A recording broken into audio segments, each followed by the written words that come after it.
Good day, students! Today we are going to discuss comparing and ordering numbers in math subject. So now before we proceed, are you ready to listen? Okay, so let's get started. Now for our discussion, we have here the different tourist destinations like Bohol, Boracay, and Palawan. So what is the relation of these tourist destinations with our lesson? Okay, let's see. The Philippines is known for its beautiful destinations. There are many locals and foreigners who visit places in the Philippines for their vacation. Now, Ben wants to know which among the tourist spots in the country was the most visited during the year 2016. Okay, so let's find out. Okay, so in order for Ben to know which places have the most tourists on the year 2016, we are going to use the place value chart in comparing the numbers. For example, in Palawan, Bohol, and Boracay, we have here 10,000s, thousands, 100,000s, tens, and ones. So now we will be able to define which of these following tourist spots has the most visitors in 2016. Okay, so let's examine all the visitors in Bohol, Boracay, and Palawan. So in Palawan, there were 73,450 visitors. In Bohol, we have 74,100.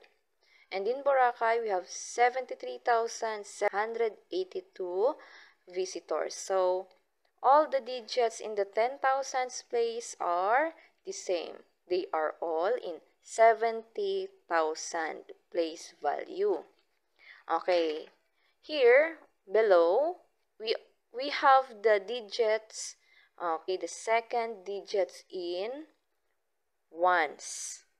We have 30,000 and 40,000. So meaning 30,000 is less than 40,000. If the digits are the same, compare digits in the next place value. Okay, so the total, we have 74,000. 74,000 is the greatest number among the three. So therefore here, we have 400 less than 700. Continue comparing the digits in the next value for the remaining numbers. 73,782 is greater than 73,450.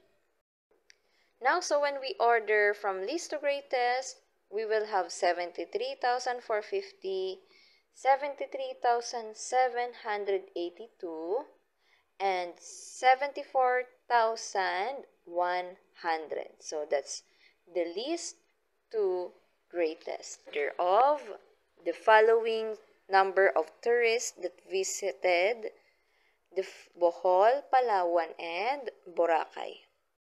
Okay, now so after we discuss how to compare and order the whole numbers, here's your activity. Answer the following in your book or in your notebook. Explore Amazing Maze, that's page 24, and apply A and B, that's page 25. Okay, that's all for our discussions in math. Thank you for listening and God bless.